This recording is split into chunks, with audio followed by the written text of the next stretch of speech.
listeners and lurkers. I'm Allyn Johnston. And I'm Aimee Johnston. And we're so happy that you're joining us for The Last Isle. This week, we'll be covering the 1993 horror anthology, Body Bags. Directed by John Carpenter and Tobe Hooper, and written by Billy Brown and Dan Angel. Originally envisioned as a weekly series by Showtime, similar to the highly successful Tales from the Crypt, the plug was sadly pulled on the show before it could even get going. The 3 segments in this movie were originally imagined as individual episodes, but were cut together with a frame story and reimagined into a full-length movie, giving fans a glimpse of what could have been. And now, if you'll indulge me, a dramatic reading of the back of the box. Slip into the crypt for a peek at the necrophiles of director John Carpenter in 3 dead-on tales from today's top terrormeister. Zip yourself up tight and chill out with host John Carpenter in the shock-around-the-clock scarefest that will keep you coming back for more. So, Amy, what is your experience with this movie? I saw this movie late at night on Showtime, I'm sure. It was one that I watched a little later, I believe, like in my teen years. So you do remember it from, like, before now? Oh, like... yeah. No, yeah. I mean, okay. Because I specifically remember talking to you about a specific scene that we'll see in the second vignette of this movie. Because it really stuck out to me. Like, it definitely stuck out to me. But, oh my God, the guest stars. This was like, you mentioned that this was originally slated to be a pilot for a Showtime series, but was never picked up. But it has kind of become a goofy, nostalgic favorite of mine based on, like, just the sheer number of people who are in it. Plus, I do feel like this is just, and I've said this before to you, this is like a little hug or like a little love nod to horror fans everywhere. Absolutely. I completely agree with you. You know, I hadn't seen it till like, I don't know, a month or 2 ago. I caught like a piece of a segment back in the 90s or, you know, later when it came on, but I definitely don't remember it at all. Yeah. I'm actually glad though that I watched it now, being someone who knows a lot about horror and who knows a lot about like directors and what things people have been in, because we'll go through like who all's in this as we get to each segment. But holy crap, every time somebody new would pop up on screen, be like, oh my God, it's so and so. Right. So it's it's stupid, but like in the best way. It's like by horror nerds for horror nerds. And it's just the best in that way. But like the feel is like straight, like, God love them. They were really trying to make John Carpenter, his character, be like the next crypt keeper. I don't think it worked, but it's John Carpenter, so you're like, well, but that's okay, though. He said in an interview, and I'll get a little bit more into this type of stuff that he said, but he said in an interview early on that, like, the makeup did help him get into character. Yeah. But he kept finding himself, like, putting on Beetlejuice voice, and he tried really hard to stay away from that. And he's like, there's a few takes that kind of slipped through with me having Beetlejuice voice. Yeah, so, I could see that. Yeah, bless him. He's not an actor, and he knows that and admits it, like, lovingly. He did it, you know, for not being an actor, though. I'm like, you did a good job. Like, look, Stephen King has had some cameos. Stephen King's not an actor either. I think he did a better job maybe than Stephen King did. So it does definitely give you that, like, 1990s. Oh, so much. MTV, though, like the rock star trying to be an actor for, like, the beginning part of their music video. It has that twisted sister trying to act Alice Cooper a little bit. That kind of vibe. Fun stuff. Here at The Last Isle, we want to remain mindful of sensitive topics, so we're offering a content warning for this episode. The following movie analysis will include discussions of scenes depicting graphic sexual assault and rape. Listener discretion is strongly advised. Enjoy the rest of our podcast, and thank you, listeners and lurkers. Now, with all that being said, let's go ahead and cut this one open. Caution. Spoilers ahead. The movie opens on the coroner, played by the one, the only, the legendary John Carpenter. He's revving a chainsaw behind a piece of scenery labeled Sanguis Gratia Artis. So this is a spoof of MGM Studios' like Roaring Lion, and its scenery marked Artis Gratia Artis. Oh. So that means art for art's sake, basically, in Latin. And this is blood for art's so sake? So this is Sanguis Gratia Artis, which means blood for art's sake, I think. I did not take Latin in high school. I took Spanish, so I'm not like 100% sure, but this already tells you what kind of ride we're in for, I feel like. Anyway. Yeah. Behind the opening credits, we see multiple bodies under sheets in what appears to be a morgue. It's lit up in soft blue light, and the coroner appears, starting up his bone saw. He approaches a large chunk of flesh laid out on a surgical tray, sawing off a piece and stabbing it with a dinner fork. He tells the audience hello. Oh, hi, I was just taking a little break. He says there are a lot of new arrivals in the morgue tonight, and he takes a drink from a martini glass. He says it's time to get back to work, but then he pauses saying, what the hell, one more for the road. And he pours himself another drink from a bottle marked formaldehyde. Because of course he does. Because of course he does, yeah. This seems to rejuvenate our spooky friend, who approaches an uncovered cadaver. He says it's an ugly body, but reminds us that it's what's inside that counts as he slices open the chest and pokes around inside the cavity. He's disgusted by all the bright red organs he sees and says, ugh, natural causes. One by one, he reads the charts of each of the covered bodies who've all died by natural causes. The coroner says he hates natural causes and says he wants a big old stab wound to poke around in. I feel like a stab wound's already been poked around in, but like, hey, whatever. Mm-hmm. He spots a body bag and gets rather excited, saying that these are the bags that hold the murders, the suicides, and all the nasty accidents. This one, he says, was discovered on an abandoned dark road in the middle of the night. The screen fades to black, and we get ready to visit our first anthology tale. So, what are your thoughts so far on the the coroner? Well, first of all, I mean, like you said, it's the legendary John Carpenter. How? You can't be mad. You can't, no. Even if it sucks, you're like, but it's John Carpenter. And legendary John Carpenter music, which obviously you can yes, hear he from did the very music beginning. for this. Yep. Yes. Starting it off like this, starting this bad boy off with a bang. It is also the quintessential 90s flavor of being completely irreverent while being completely gory. Yes. And it's the reds are too red. The pancake makeup is too pancakey. Mm-hmm. Like you're aware that you're watching a stage play. It's a stage play. Yeah. It's vaudevillian. Yeah. It's like, it's very campy and vampy, and like he vamps around for a while. He tells like gory style dad jokes. It's not meant to be taken seriously. Mm-hmm. Yeah. But yeah, like I said, I feel like they were absolutely going for like, this is your host with the most weekly, like come hang out with our version of the Crypt Keeper. Yeah. I don't know if it quite works. Like, I don't know if it quite would have worked for the masses back then if they weren't like huge horror fans already. Like I remember the Crypt Keeper is iconic. Had Body Bags gone on as like a show, I don't know that like the coroner would have been so successful. We had Tales from the Crypt. I don't think people were really looking for another Tales from the Crypt. Well, and that could be why Showtime like kind of quit it before it even started. But but like I said, if you're a horror fan, you're like, I don't give a shit if he's terrible. Yeah. It's John Carpenter. I'm going to watch anything he does. For sure. Yeah. The first story, entitled The Gas Station and directed by John Carpenter, opens on a service station at night. We see the attendant Bill, played by Robert Carradine, watching television while he mans the enclosed sales kiosk. A news report on TV says there's been another report of a gruesome murder in Haddonfield today.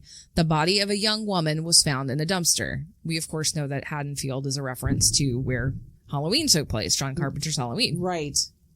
This is just the first of many little Easter eggs that will absolutely delight horror fans. Which I've missed a lot. So if you... I'm going to try to call up every single one I can find. I've caught on very few of them. Most of them are cameos, but if I have more written down, though, I'll let you know. Outside, a car pulls into the parking lot near the gas pumps. Inside are two young women listening to the same news story on the radio. The driver, Peggy, played by Lucy Boyer, says she'd be scared as hell working in a place like this. The passenger, Anne, played by Alex Datcher, said she can take care of herself. Anne thanks Peggy for the ride, saying her car should be out of the shop tomorrow, and she gets out. She walks up to the kiosk, and Bill asks if he can help her. Anne says she's the new girl, and Bill says, oh, and lets her in as she waves goodbye to Peggy in the car. Bill shows Anne around the small one-person kiosk, showing her the cash register, the cigarette prices, and the employee bathroom. He tells her that the door to the kiosk locks automatically, and he hands her the keys to both that door and the one key that will open everything else. Bill says that he feels bad leaving Anne out here all alone, asking her if she heard the news.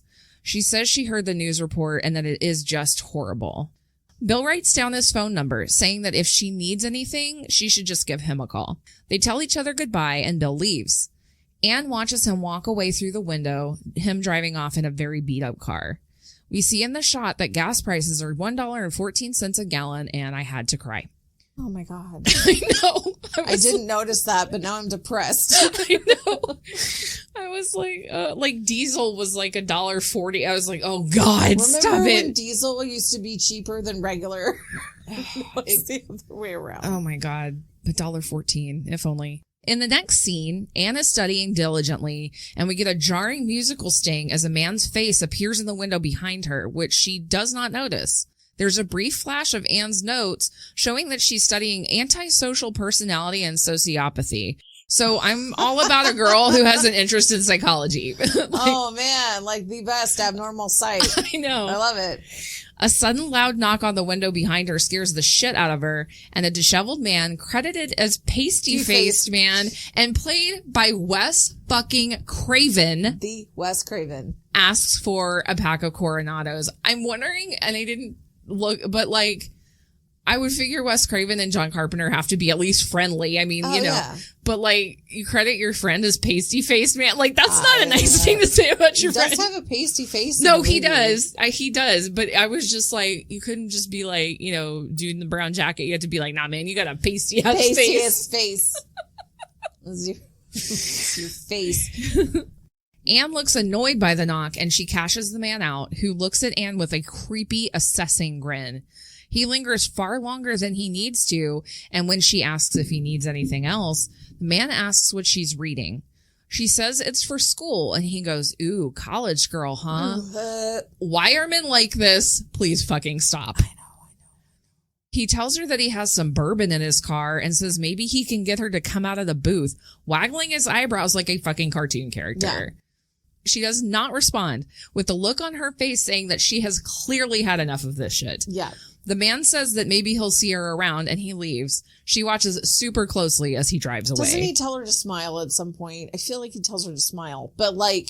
I don't remember if that's him or another guy, but yeah. He fucking flirts with her, and like the world pukes. Like, it's just... like, it's so... why? Every time? Why? Like, young women are subjected to such bullshit, and I was just like... I'm working. It's nighttime. I'm alone. I'm already on Well, guard. and he knows that.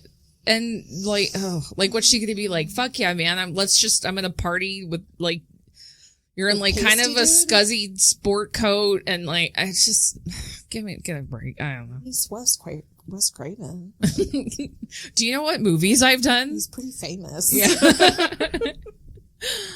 Anne steps into the employee bathroom / locker area to get a hold of herself a bit and wash her hands. She hears a ding indicating that someone's at the gas pumps, and she rushes back to the register. A man credited as Pete and played by David Naughton, who... Fucking American Werewolf in London. Yep. Says he wants to fill up on pump 12. He hands Anne his credit card through the drawer and returns to his classic black Porsche to pump gas. It is a sexy car. I know. Anne runs the card, and Pete returns to the kiosk to sign his receipt. He says he hasn't seen her around there before, and Anne tells him that it's her first night. Pete asks what she's studying, and she tells him psych. He asks if she likes to relax after school and tells her about a bar down the road, saying maybe he'll see her there sometime and play her a game of pool. They're both obviously flirting with each other, yeah. And Pete leaves. Anne's eyes lingering on him with a sly little smile as he goes back to his car. This is like leaps and bounds different than the kind of vibe that Pasty Man was giving off. Right. So, and he was very pleasant. He wasn't leering at her. No. So I could see why he was cute.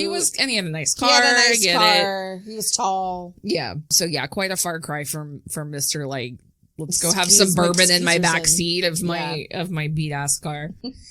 It's not until Pete drives out of the parking lot that Anne realizes he's forgotten his card, and she dashes out of the kiosk yelling after him, but he doesn't hear her. It's really cute because she's like standing there watching him drive away, kind of fanning herself with his the card. Yeah. And she's like, oh fuck. He might need this. Yeah. It was very adorable. She attempts to go back inside, but as Bill told her earlier, the door has locked behind her.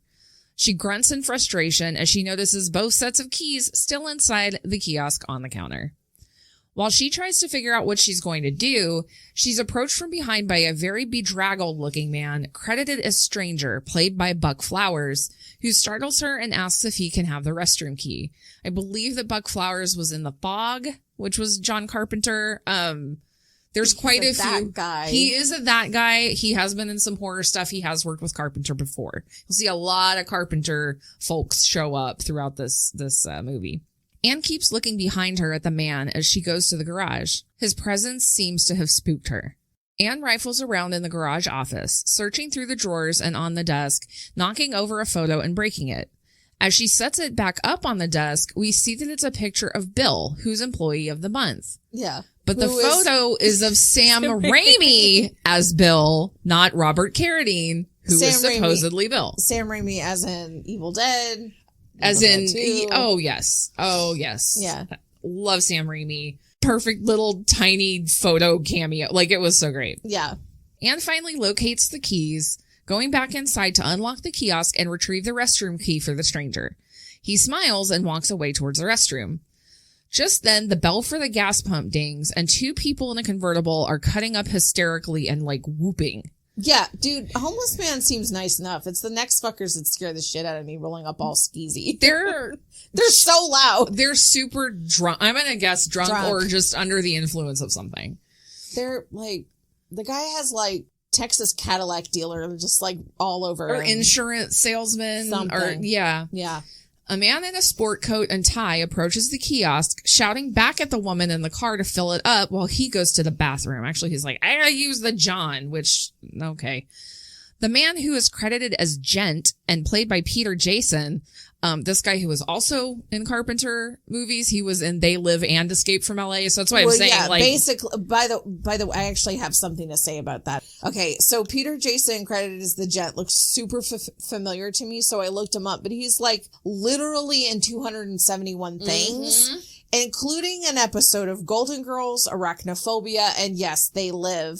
So, and literally an episode or 5 of everything else. From that era, so, yeah. Not even later. So, yes, he looks familiar because he totally is. He's absolutely that guy. He's been in everything. Yep. He definitely is, like, noticeable and memorable here, so. Yeah. Man credited as the Gent, played by Peter Jason, tells Anne to give him $20 on Pump 9. He tells Anne she should be out partying instead of trapped here at work, and he asks her for the bathroom key. She asks him if he can check on the man in the bathroom because he seemed a little weird. Gent goes, weirdo, huh? And he hitches up his pants like John fucking Wayne, who's obviously going to protect this little defenseless lady from a random bathroom creeper. Okay, while there's, maybe it's the Texas girl in me, like, while you're like, okay, motherfucker, like, what are you really gonna do?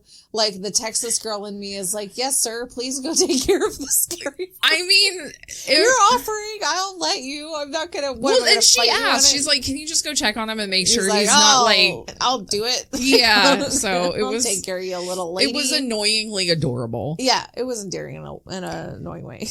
So back in the car, the woman who's credited as just divorcee and played by Molly Cheek, she's having an issue with the gas pump. Anne tries to tell her that she has to lift the lever to turn it on, but the woman is not getting it. So Anne sighs and goes to the pump to do it for her, making sure this time to bring the keys with her so she doesn't get locked out again. Just then, the gent comes back and tells Anne that the, quote, weirdo man is sleeping by the toilet. He goes, I had to stand back and aim over his head. Fucking classy. Sorry if I dribbled on your forehead, dude. Piss over his head. Oh, Lord. The man says he left the bathroom key hanging in the door and tells Anne goodbye, doll face, as he and the divorcee hop back in the car to leave. To, go drink more and drive home. Probably. They whoop and holler as they drive away, and Anne walks towards the restroom.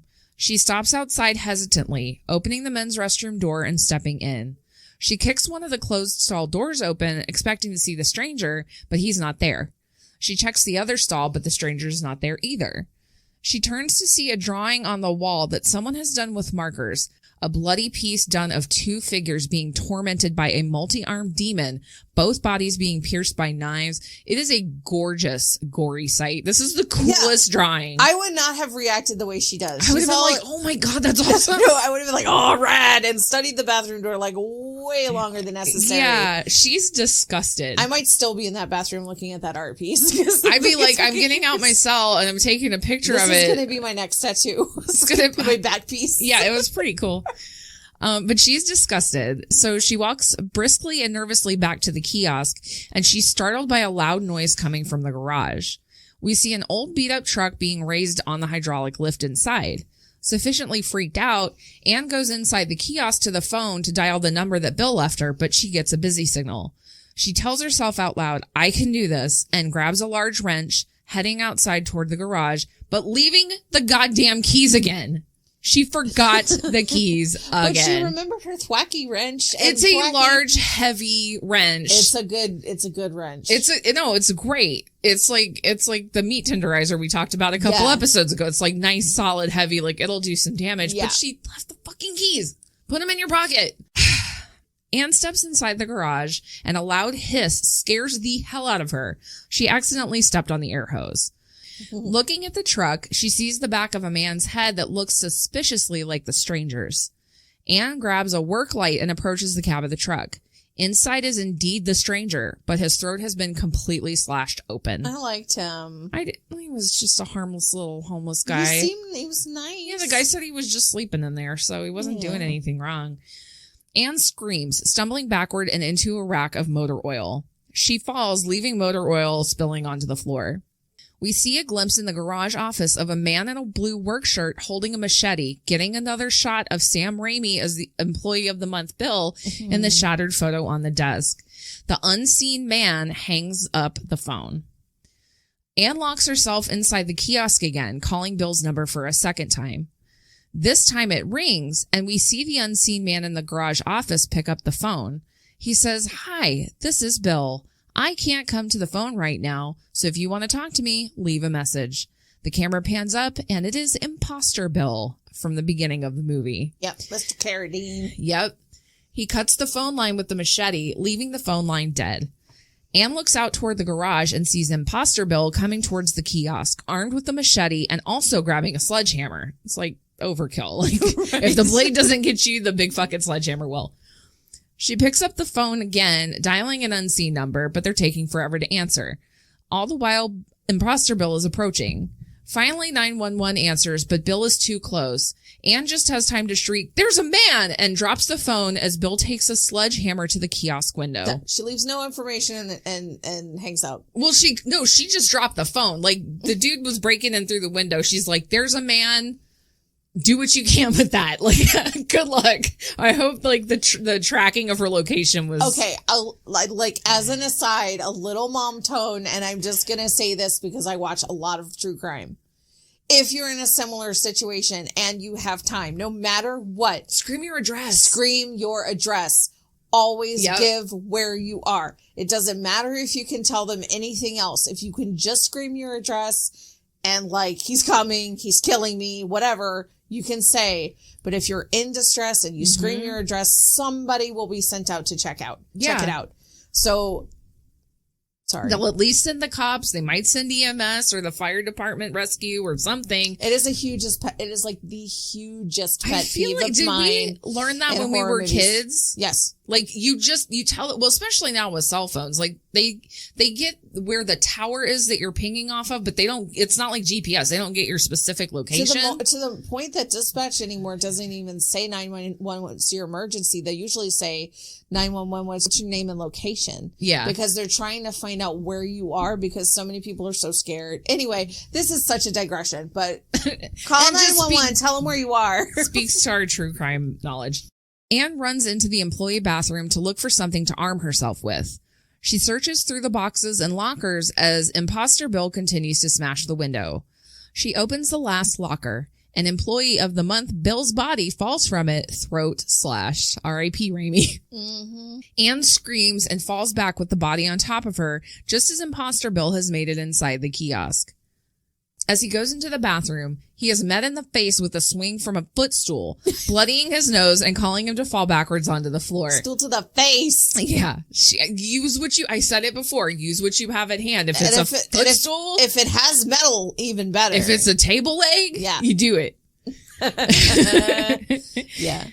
Anne steps cautiously out of the bathroom and looks at Imposter Bill, bloody and twitching on the floor. Carradine does impressive hand acting as a head trauma victim, I just want to say. Oh, wait until we get to, yeah, you are not wrong. I noticed just like twitching. Yeah. I don't know if he's doing like baseball hand signs or what he's carpal doing. tunnel exercises. Maybe, I don't know.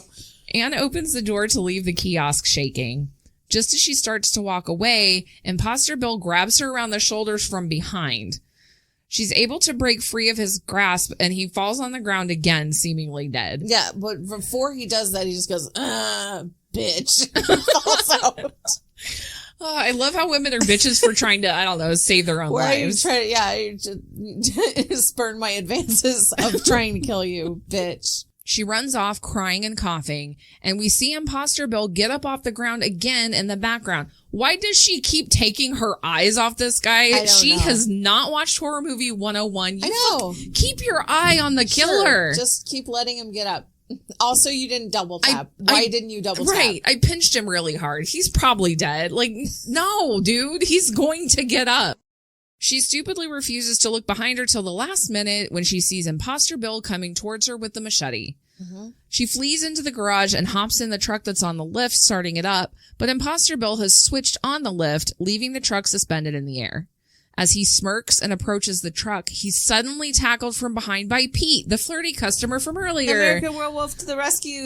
Da, da, da. Yeah. They wrestle for a minute, but Imposter Bill elbows Pete in the stomach and knocks him to the ground.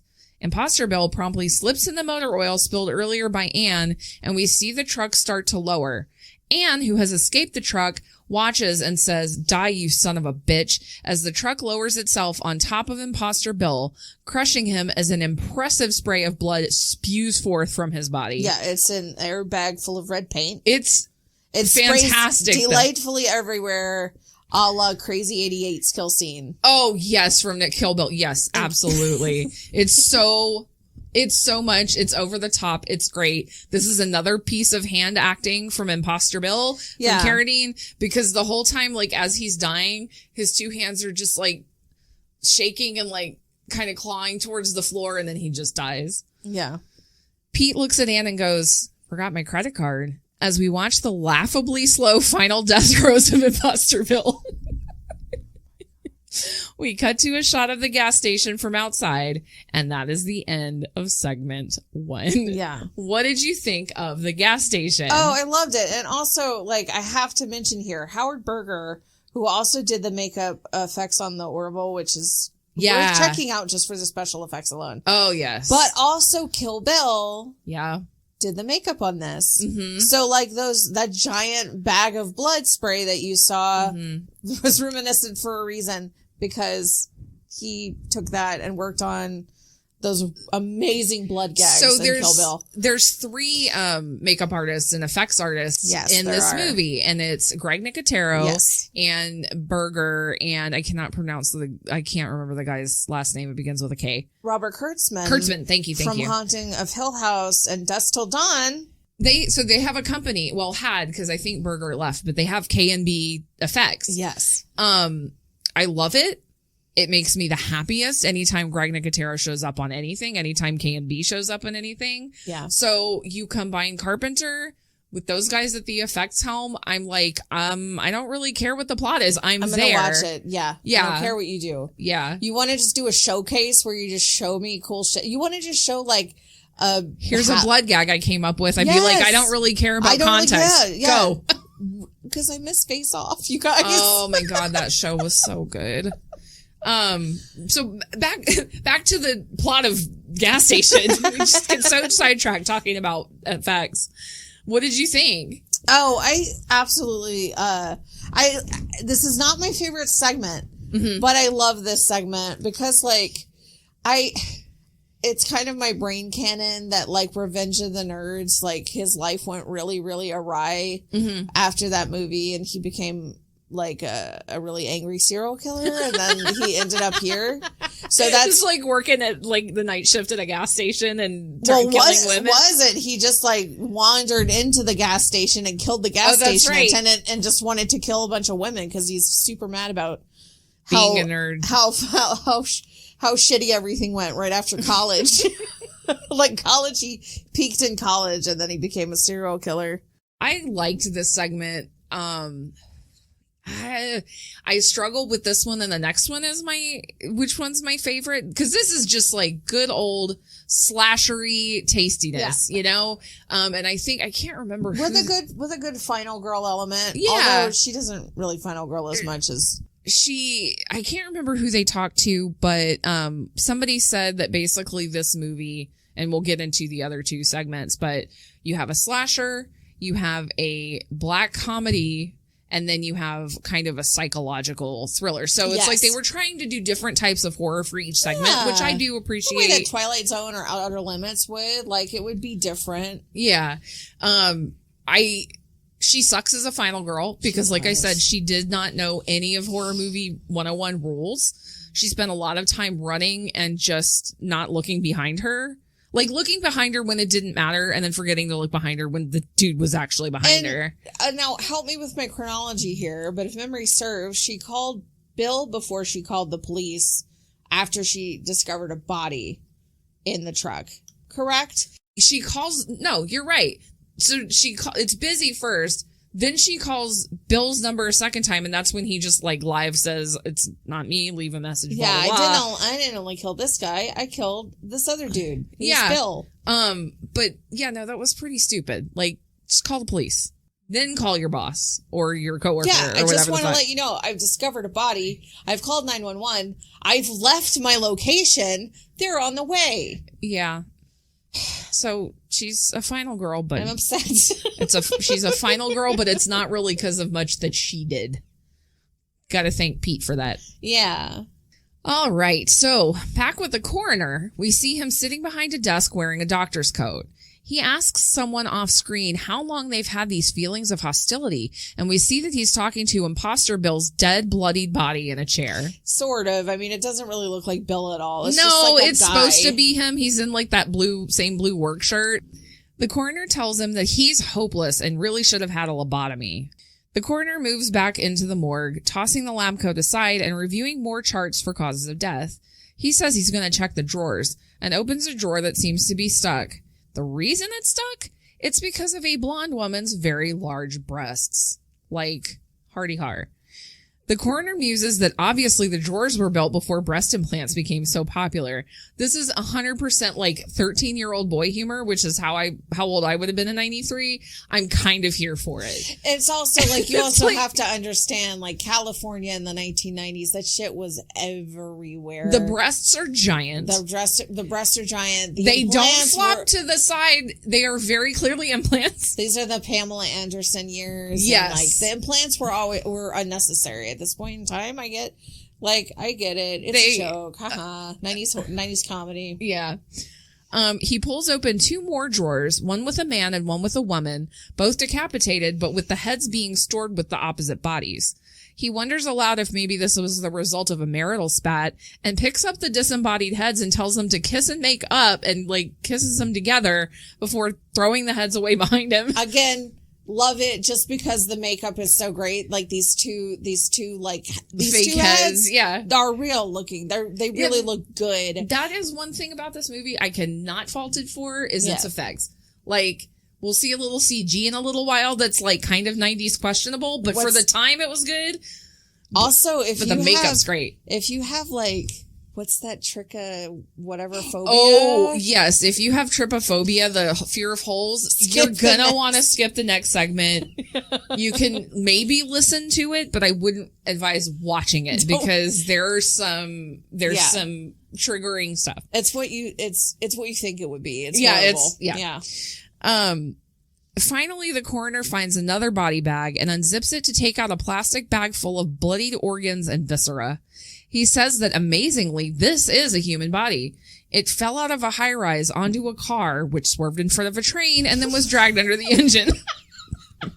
And he says, that's my favorite line. Amazing what can happen to the human body under the right circumstances. I'm like, it's a bag of organs. And I'm like, I'm going to think that's the wrong circumstances, not the right ones, but like, whatever, dude, you do you. It's great. So then we move into segment 2.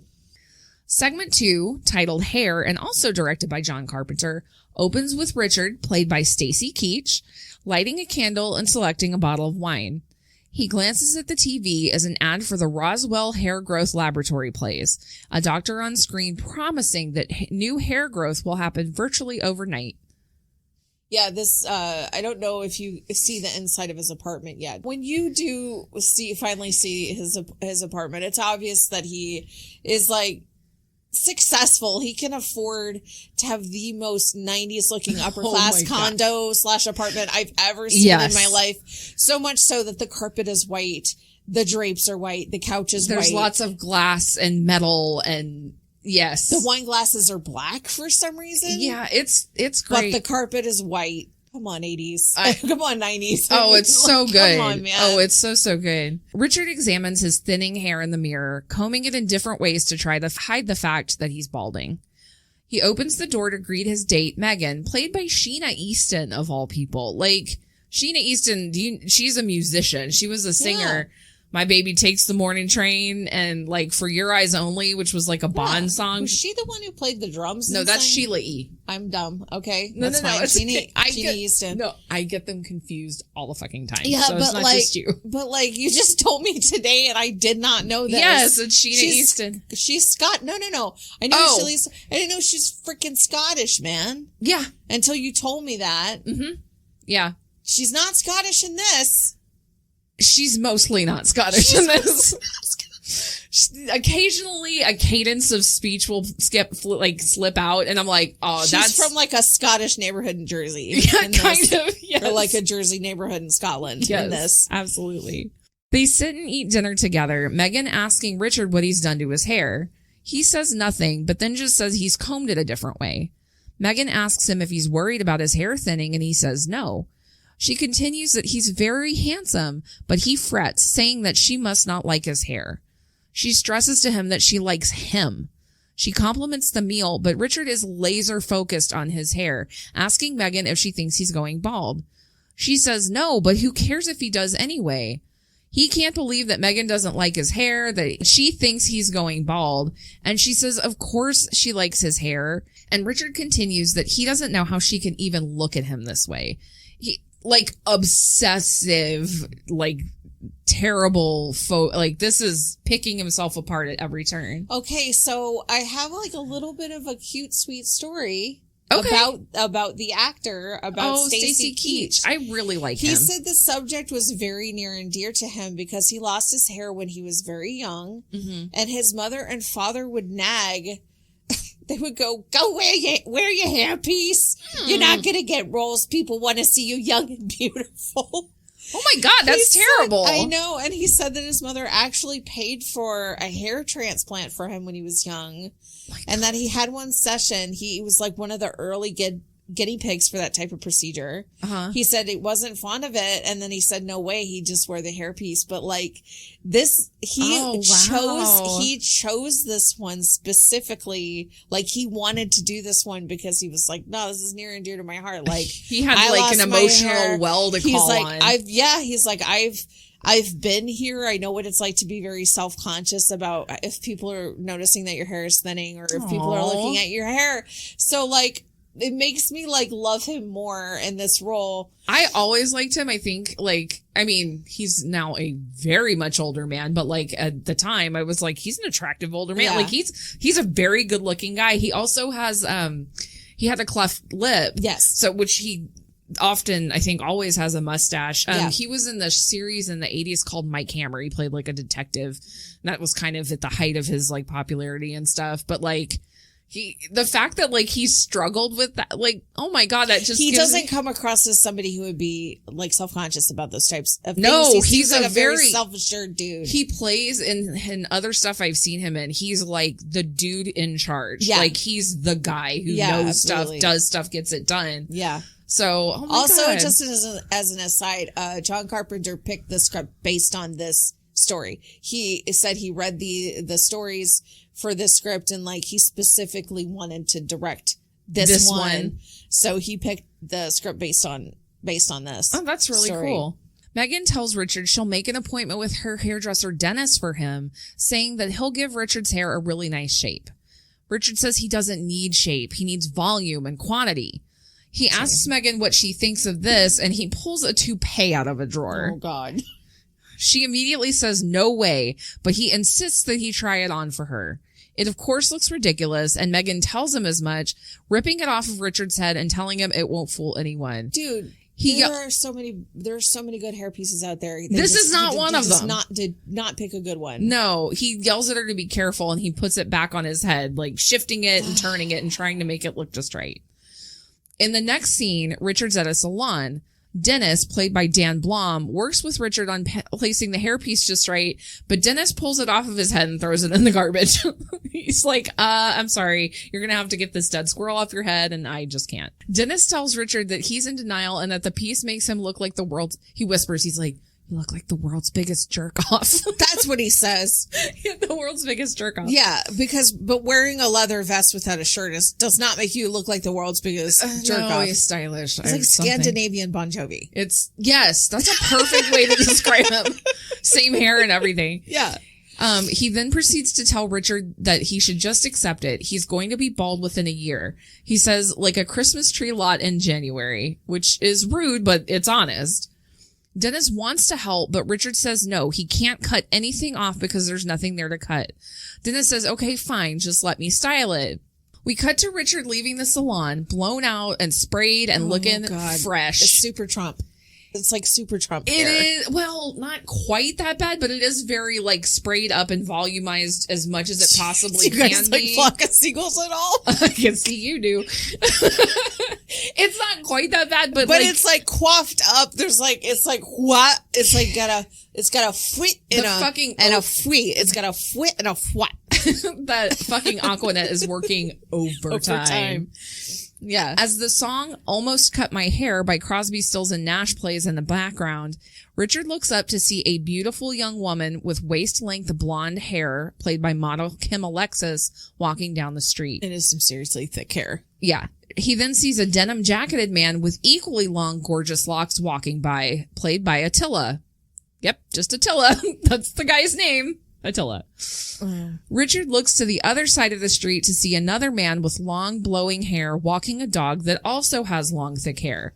This dog walking man is played by Absolute FX artist badass Greg Nicotero, and yes, he does have fantastic hair for real, and especially did in the 90s. The Nicotero mane, I think a new one slid into the Buddy Repperton Hair Hall of Fame. Yes, especially that dog, which is that dog silky. Is it a silky or not a silky? God, I looked it up too. It's like a bearded collie or something. It's something with very long, beautiful hair. Long, silky hair that you see all the time. So everybody in the scene except for Richard belongs in the Buddy Repperton Hair Hall of Fame. Yeah. Defeated, Richard gets back in the car. Back at his apartment, Richard sets down a bag from New You Beauty Supply, pulling out multiple bottles and vials of volumizer, thickener, spray on hair, and extract of lamb fetus. I didn't care to look up to see if this was a real hair treatment because I just didn't want to know. No. Richard watches himself in the mirror as he massages his head, pressing play on a cassette called Harmonies for the Hair. He uses a head massager and tells his scalp out loud, "Grow, baby, grow." He shakes up the bottle of spray-on hair and goes to work. In the next shot, we see him opening the front door for Megan, and he looks like Rudy Giuliani on a Bad Hair Day. Oh my God. We are just waiting for all that terrible dark shoe polish to melt down his temples. I totally forgot about that awesome reference, and I just... Do you need me to draw it again? No, I mean, like, I didn't... Yeah, I forget what speech that was, but it his shit matter. was just It was like dripping. a press conference. And he of was course just it dripping was. motor oil from his head. Megan says nothing as she walks into the apartment, but finally she begins to laugh. She cannot help herself. She gestures to Richard's head, asking if Dennis did that to him. She's like, "Who painted your head?" She's like, who painted Richard's head? Richard says, no, he did it. And he's saddened that Megan doesn't like it. But it is the worst fucking thing I've ever seen. It's like, it's shiny. wet. It's shiny. wet like he shellacked his head. It's so bad. Yeah. He did not get the Ron Popeil spray-on system. No, he got something from a place that sells extractive lamb fetus. Maybe it was out of the back of a truck in a grocery store parking lot. I'm not sure. He says that all he can think about is his hair. He can't eat. He can't sleep. Megan kisses him on the top of the head to comfort him, but she comes away with the hair paint all over her mouth. It's so gross. And his laugh is so sincere here. Yeah, because he explodes into laughter. Like, what did you... It's really cute. It's very earnest. Just a very earnest laugh. Because she looks ridiculous. She looks like she has poop on her mouth. Richard bursts out laughing, telling her that she's got it on her face, and she groans and leaves to go wash it off. Yeah. He follows her into the bathroom, saying that he must disgust her. She says she's disgusted by the fact that he can't accept himself the way he is. Richard says he just doesn't want to be a bald guy, and Megan says he's not bald. His hair's just thinning. When Richard says that it's the same thing, she says she can't deal with him like this, and she leaves. As she walks out the door, she says they should probably spend some time apart. He says, "Oh, sure, walk out on the bald guy." Jesus Christ.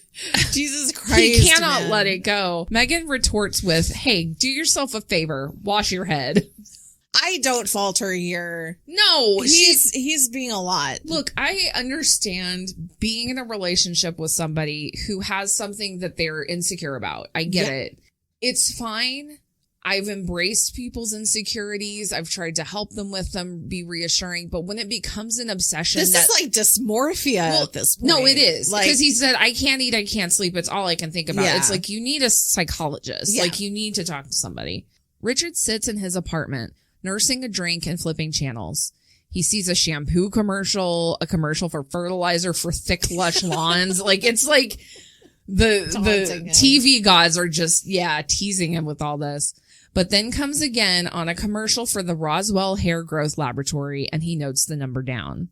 We cut to a scene in an office with Dr. Locke, played by David Warner, being told on an intercom that Richard's here to see him. So David Warner was very famously in The Omen and some other horror pictures, but we just lost him this week. So I know. What the hell? He actually passed away on the day we were scheduled to record this episode, and I was like, well, that's fuck. I don't like that. So rest in peace. Rest in peace. He was great. He was great in this role. Yeah.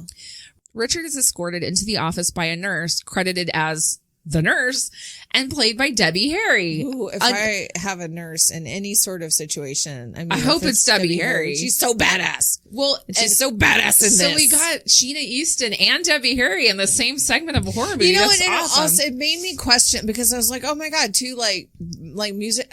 I feel like rock and horror like just go hand in hand. I feel like people who rock also love horror and vice versa. Not quote me on this, and you can Google Fumi real quick if you want. I think John Carpenter is in a rock band and has been for a while. I know Stephen King is.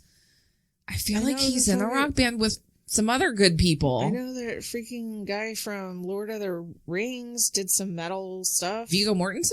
No, Christopher Lee. Yes. Oh, yeah. Yeah. Oh, yeah. He did a lot, actually. I don't know the name of the band and I could be wrong, but maybe he just looks like he should be in a band. The men greet each other and the nurse hands Dr. Locke Richard's before photo.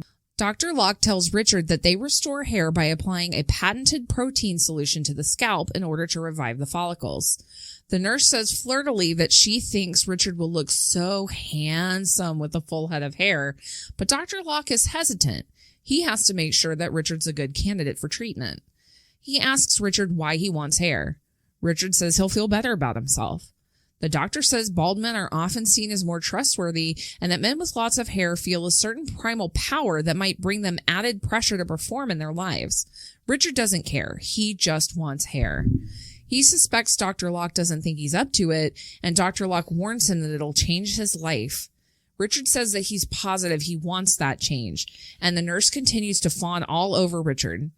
Yeah, she's like very chest strokey and like she's touchy. Like, oh, she's like very like Betty Boop-ish. Even the way she's like styled, she's in like the old school nurse's uniform, short skirt. Like she looks adorable. Uh-huh.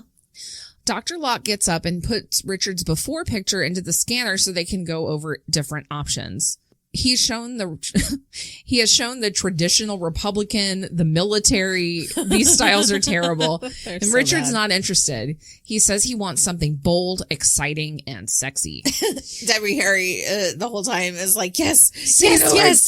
Yes. Yeah, she's like, ah. Dr. Locke flips through a few more looks and settles on one he calls the Stallion. This moment in this room with Debbie Harry, I don't know how many people out there have ever seen Shock Treatment.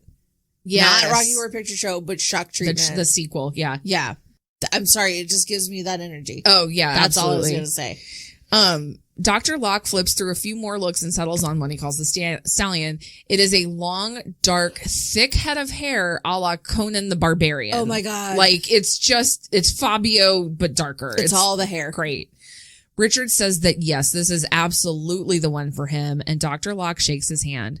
He tells Richard that the solution is applied here in the office and the head is bandaged, and that when Richard wakes up, he can remove the bandage and the hair will be there.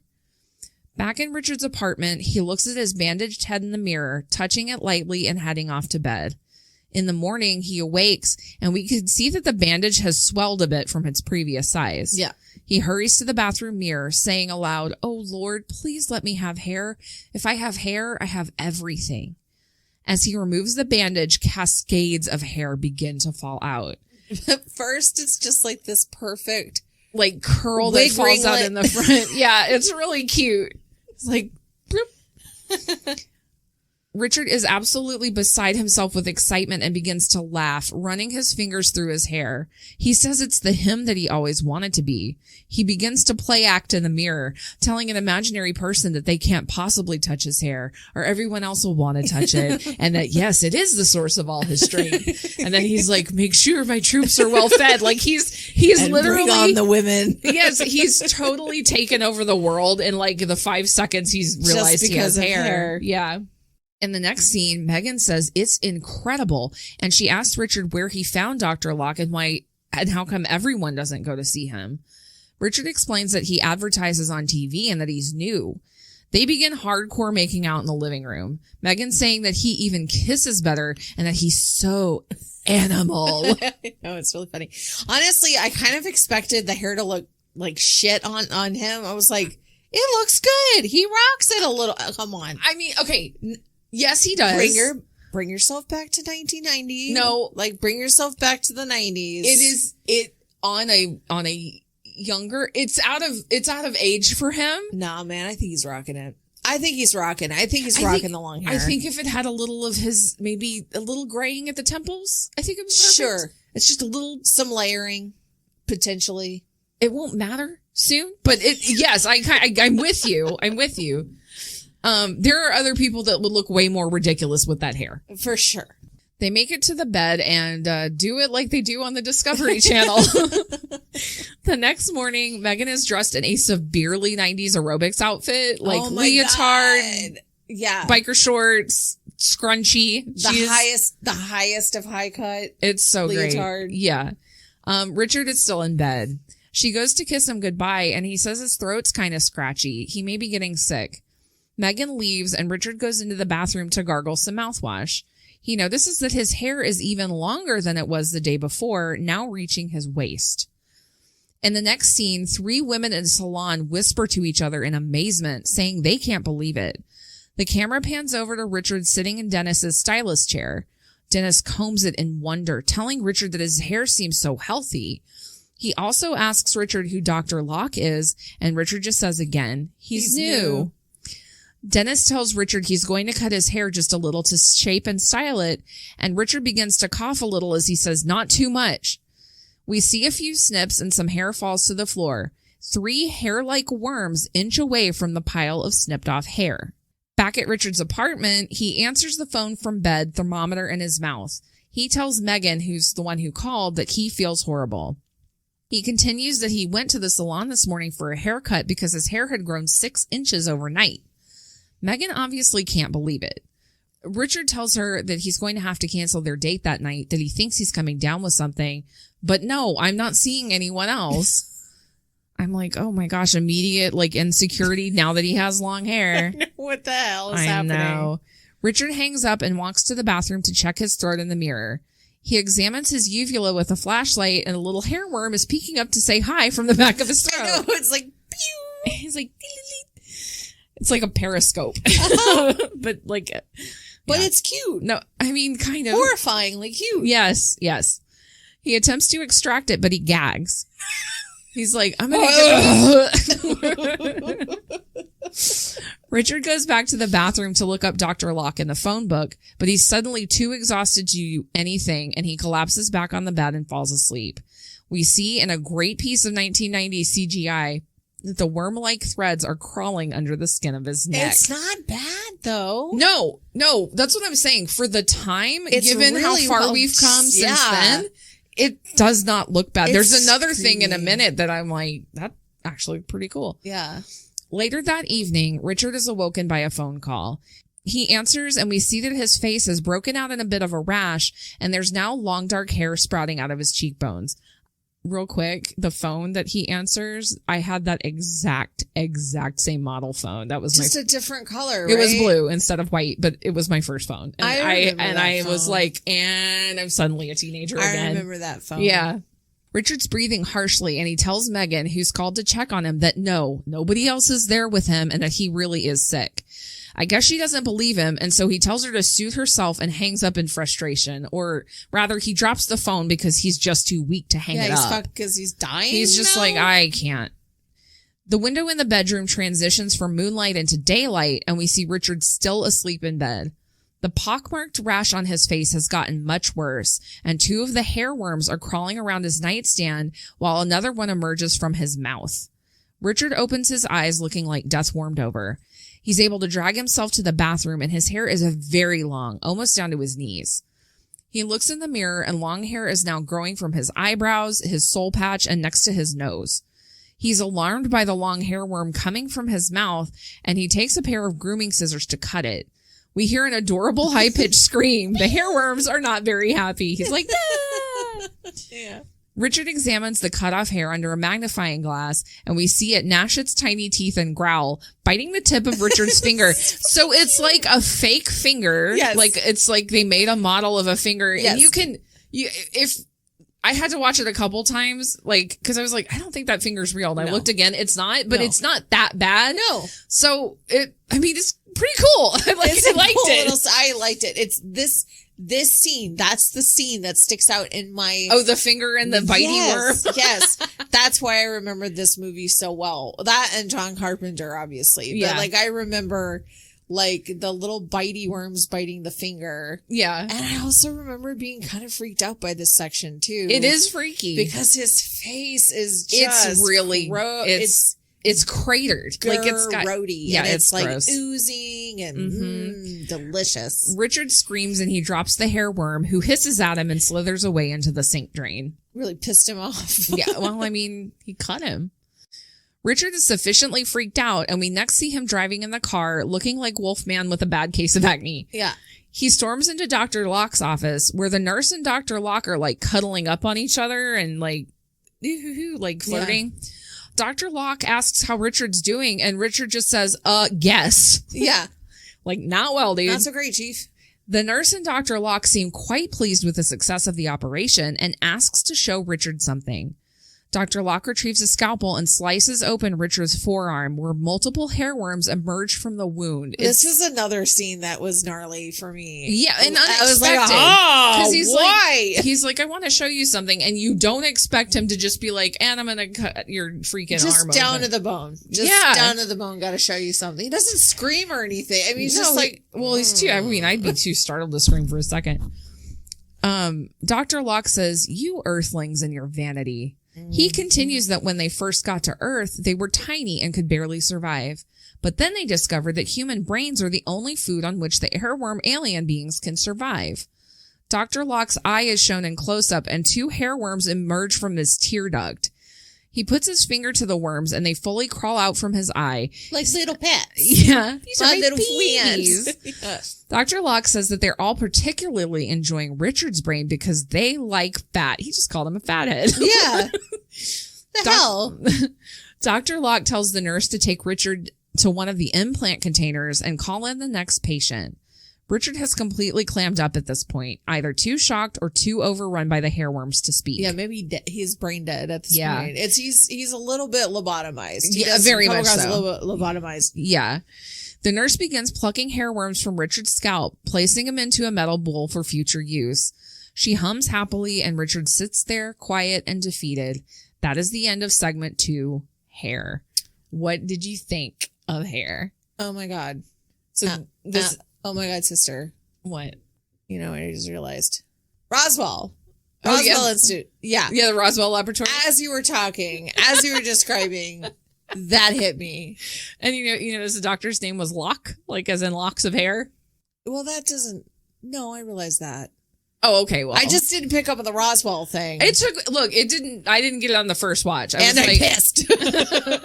I got it like later. So, oh my God. Fun stuff. Good times. Yeah. So what did you think of the segment? This is my favorite one. This is my favorite one. This and the first one are tied for my favorite. Honestly, it's the creepiest one to me. Because it's like freaky and weird ways. It's body horror.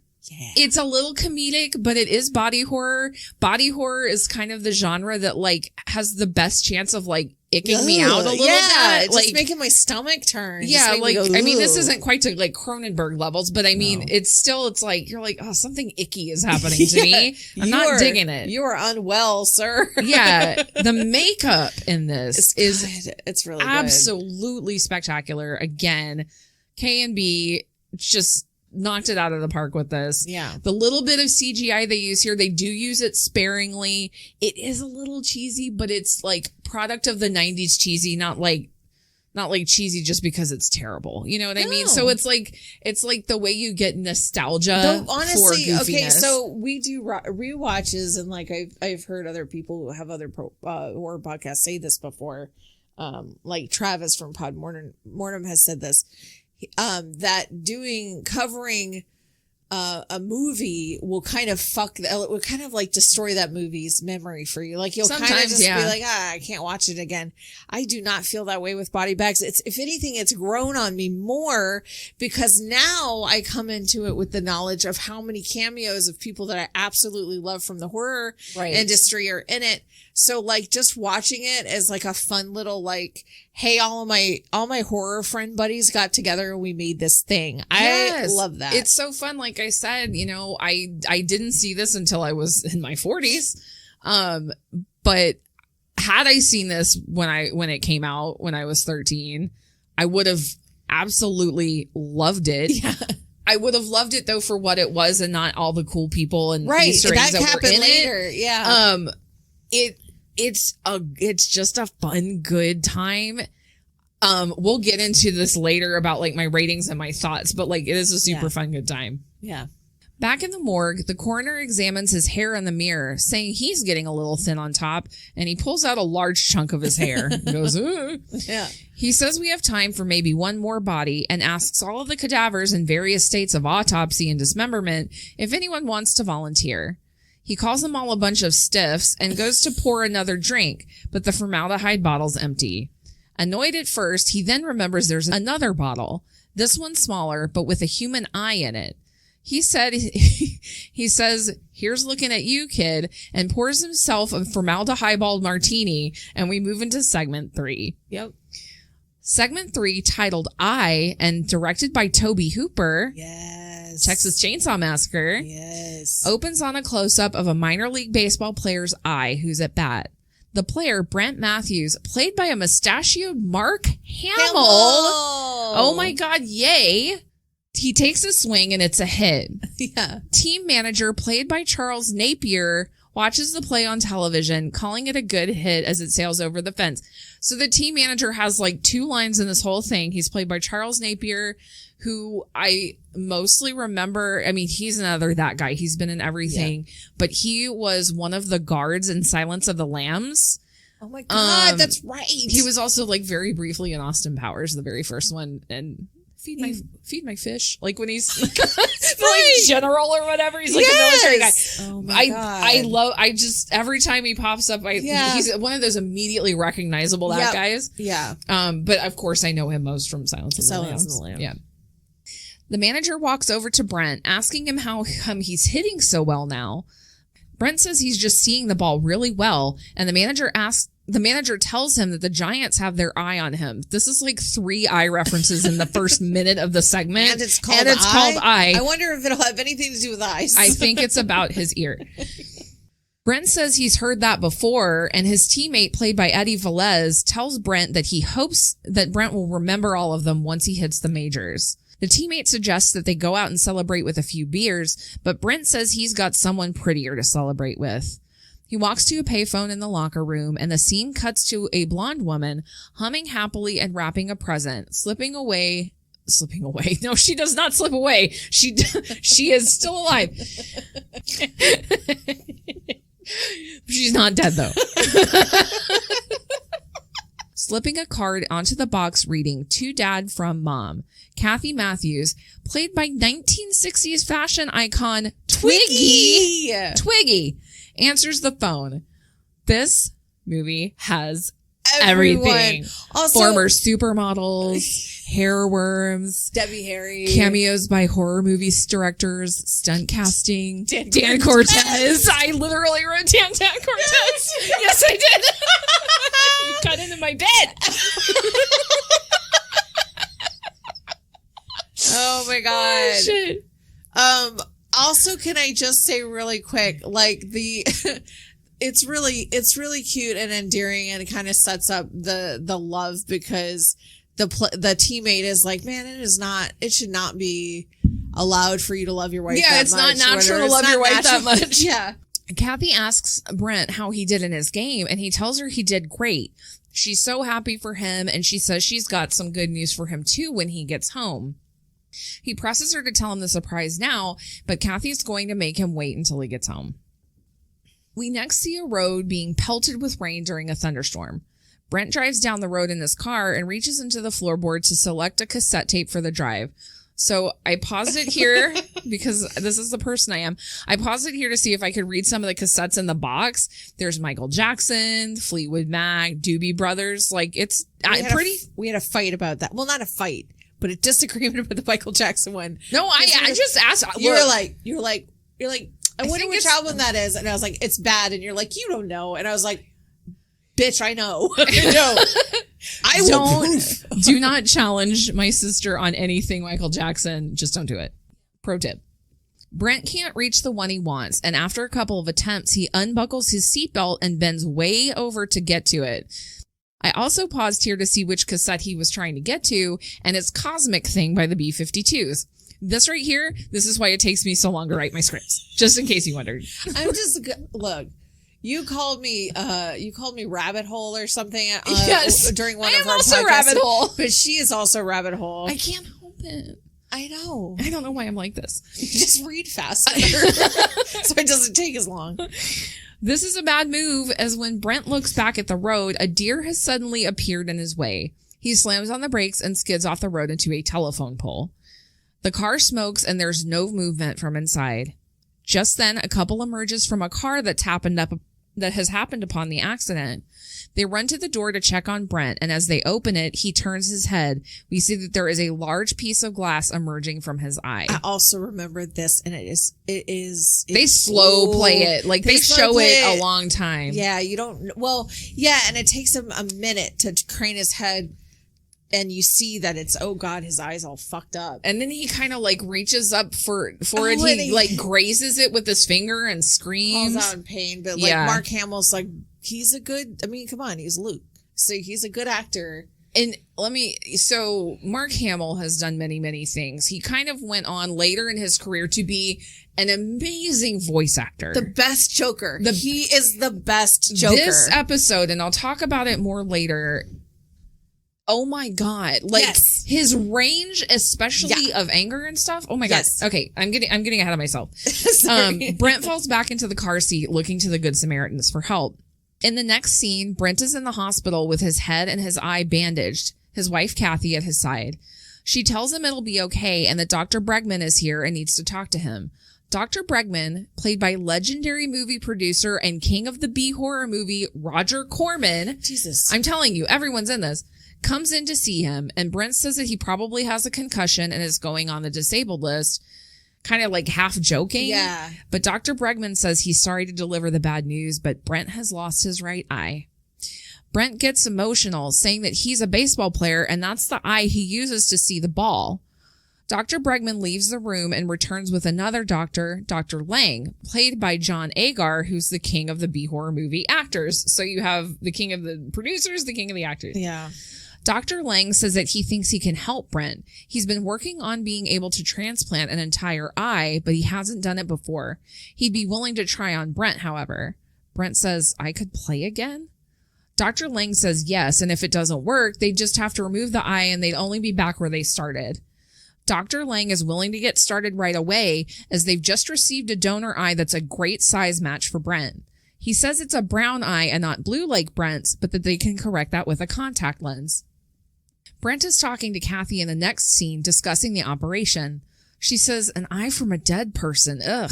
Wait, I guess it would have to be. You're not going to take it from a live one. I mean, no eyes from living people, lady. He screamed a lot, but he's still alive. Just scoop that shit out with a melon baller and he protested. We just held him down. Kathy seems hesitant, but she eventually comes around to Brent's way of thinking. He reassures her, saying if it doesn't work, then it just doesn't work. They hug each other. In the next scene, we see... Oh, go ahead. No, I was just going to say, I wanted to kind of make note here that he's very, like, even keel.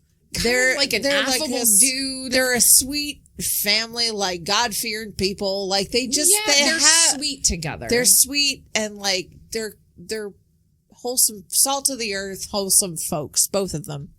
And you get that he's just like, hey, man, and he talks about God's will. So he's just like, it's God's will, you know, like it seems like he wants me to try this out. And if it works, it works. And if it doesn't, because like God made the people that came up with this transplant idea. And so like, you know, they're they communicate well. Like you can tell it's a good match. Yeah. In the next scene, we see that surgeons are preparing the donor eye for surgery while Brent lies on the surgical table. And a minister played by Sean McClory is with Kathy in Brent's room as he reads aloud a Bible passage about the scales falling from Saul's eyes. Yeah. The audio from the Bible reading continues as we watch the surgeons place the brown donor eye into Brent's eye socket. The makeup here... Or how they have the clamps like holding the socket open, and it's graphic, but like not gory. It's just, if you have a thing with eyes, like it'd probably be a little too much for you, but like it looks really cool. Yeah. Dr. Lang later goes into the waiting room to wake a sleeping Kathy to inform her that the surgery went incredibly well and that Brent should be waking up soon. In Brent's recovery room, Dr. Lang gets ready to remove the protector over the new eye, telling Brent that the vision should only be blurry for a few days. Brent opens his new eye, and we see from his point of view that although blurry, he is able to see. He smiles widely, telling Kathy that he likes her hair tied back that way. Yeah. She begins to cry and embraces Brent in his hospital bed as the two doctors laugh and shake hands. It's like, yay. Yeah, and Mark opted for a southern accent here, so I like your hair tied back that way. It's very cute. It's very, he's like, I'm just a baseball player.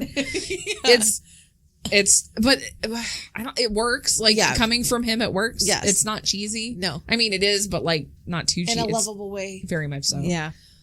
The next day, Brent is watching baseball on TV in his recovery room. He gets a weird flash of light and groans in pain. Just then, Kathy walks into the room with some flowers for Brent, but she can see that he's not doing well and asks him if the headaches are back. He nods and she massages his temples, telling him that the doctors said the headaches should go away soon. Brent gets frustrated, shutting off the TV and telling Kathy that it should be him up there playing. He suddenly focuses intently on Kathy's blonde hair, grabbing it and getting another weird flash of light. Kathy looks confused, but just tries to reassure him that everything's going to be okay. Things are already strange. I mean, flashes of light and head pain. Maybe, I'm sure it's just the surgery. I'm sure that's it. It's a lot. It's just an ocular migraine. That's right. Exactly. The next day, Dr. Lang tells Brent to keep up with his eye exercises as he fits him with the new blue contact lens. Kathy tells him it looks great, and Dr. Lang says that he can do light exercise but nothing too strenuous, and that the surgery will take about 6 weeks to heal. I think it's so cool that they opted to use a blue contact here. It's such a small detail. It's not just Mark Hamill's actual eye. Right. Which it would have just been easy to be like, take it out. Oh, it's a perfect match, whatever. No, they used an obviously blue contact lens. So his eye colors are just a little bit off, a little bit wrong. Mm-hmm. And I love that. Mm-hmm. Subtlety, man. In the next scene, Kathy drives Brent back to their house. They head inside, and Kathy tells Brent that she's ready to give him his surprise now. She walks him into a guest bedroom and shows him the large gift on the floor. He removes the card on the outside, reading out loud, "To Dad from Mom," and deduces with surprise that Kathy's pregnant.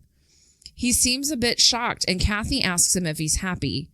He swears that he is happy, but he looks out the window into the yard to see a large patch of dirt, a shovel, and a wheelbarrow, probably a side project that he hasn't gotten around to yet. Yeah. Kathy says that she's guessing that Brent's a little worried about their future because of his injury, and he says maybe a little. She swears they'll be okay and asks Brent to open the gift. He opens it to reveal a crib, and he says, "I thought this was a present for me." Kathy tells him it is. He gets to put it together, and they both laugh like That's sweet cute. and like, like they're ribbing each other, but like this is. That night, Kathy and Brent are getting ready for bed, and she's a bit startled by Brent's brown eye now that he's removed the blue contact lens. I really don't like calling it his brown eye, but like, I'm sorry. I apologize in brown advance. eye too. Don't back that thing into here. Put your contact in. I don't like your brown eye. She says she'll have to get used to his new parts, and he says he's not the only one with new parts around here, patting her stomach. She tells him that, quote, opening day for the baby will be in 8 months, and Brent muses how amazing it would be if the baby were born on opening day. He's picked up by the major leagues and hits one over the fence in the 9th inning. He kisses Kathy deeply, but she hesitates. He asks her if they're not allowed to have sex, and she says they can, but she wanted to wait until he heals a little bit better. He says the doctor didn't say anything about that, and she says that, honestly, she's just really not feeling up to it. He asks if it would help if he puts his contact lens in, and she says maybe. She's sorry, but it's still just a little weird for her. Brent heads into the bathroom. It would be weird for me, too, in all honesty. I mean, turn the lights off. Yeah, babe. Turn the lights off. You want to see it. Brent heads into the bathroom to put his contact lens in, and Kathy comes in with him, telling him that she's really sorry, and he swears it's not a problem. They head to bed together, and before they get amorous, she reminds him to close the shutters. He gets up to close them and looks out into the dirt patch in the backyard. All of a sudden, a naked blonde woman arises from the dirt, growling and reaching out towards Brent. He's startled and quickly looks away, then back at the dirt, and there's nothing there. Yeah. 2 more of those bright light flashes hit him, and the headache is back with a vengeance. Kathy helps Brent into bed and massages his temples some more, asking if it helps. They both agree that maybe it was a little too much excitement for one night, and they decide to just go to sleep. That's smart.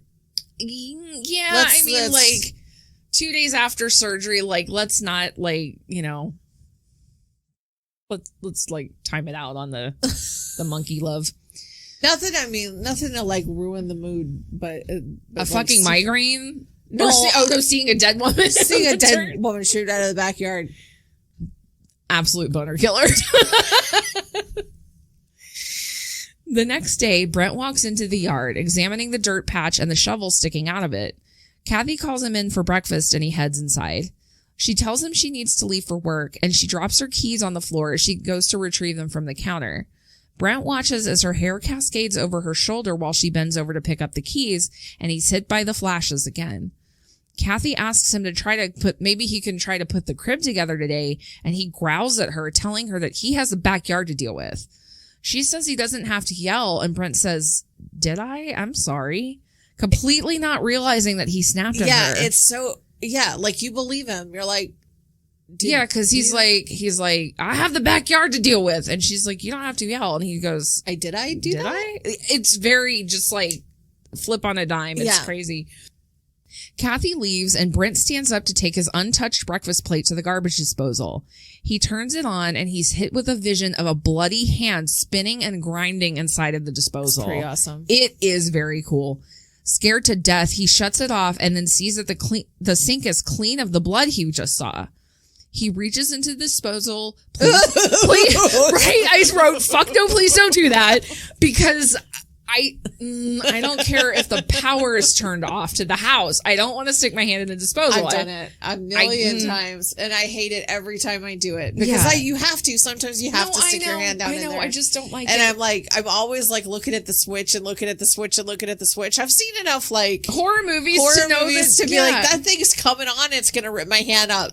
He reaches into the disposal, but he pulls out nothing but a handful of wet scrambled eggs. Honestly, that's worse. Somehow. I mean, I don't know if it's worse, but it's certainly not fucking pleasant to look at. That's gross. Have you ever touched wet scrambled eggs? It's not ideal. Yeah, that's why I don't like doing dishes, man. Come on. In the backyard, Brent hammers stakes into the ground, marking off an area for something. A garden, maybe? A flower bed? We don't know. Ominous music plays while Brent begins digging in the area where he saw the vision of the dead woman the night before. After just a few shovels full of dirt, he uncovers a woman's feet. He freaks out and flees into the house and up the stairs, and he's hit again by flashes of light. He looks out the window to see the woman's feet sticking out of the dirt, but just as quickly as he sees them, they're gone. He screams, no, not knowing what's reality and what's fiction. He reaches for the Bible on the nightstand and begins to read aloud to try to calm himself.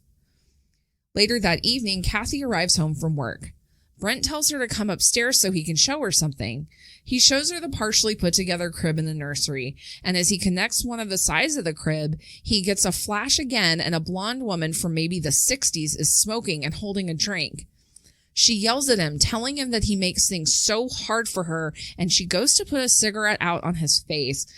The way that he's looking through this, it's like he's looking through the slats of the crib. Yeah, it's a really smart shot. It's done really well. And it's also really hard to watch because he screams. He lets out a scream. He screams again. He screams in agony, falling to the ground in the nursery and just crying. Yeah, he's weeping. like in the fetal position. Yes. Alarmed, Kathy asks him what's wrong, but he cannot speak. Kathy's then seen on the phone trying to reach the doctor while Brent lays in bed behind her. She explains to the person on the phone that Brent isn't dying, but it is an emergency. Brent says no, he's feeling a little better, and Kathy hangs up, saying that they'll just call the doctor again in the morning. Brent asks her if she knows what would make him feel even better, and they start to make out. In the next scene, and trigger warning here, Brent climbs atop of seemingly disinterested Kathy, and as he looks at her, he gets a flash of the blonde woman naked and bloody beneath him. Another vision of a tattooed arm raising its hand with a pair of garden clippers stabbing downward appears. This excites him, and he begins to get into things.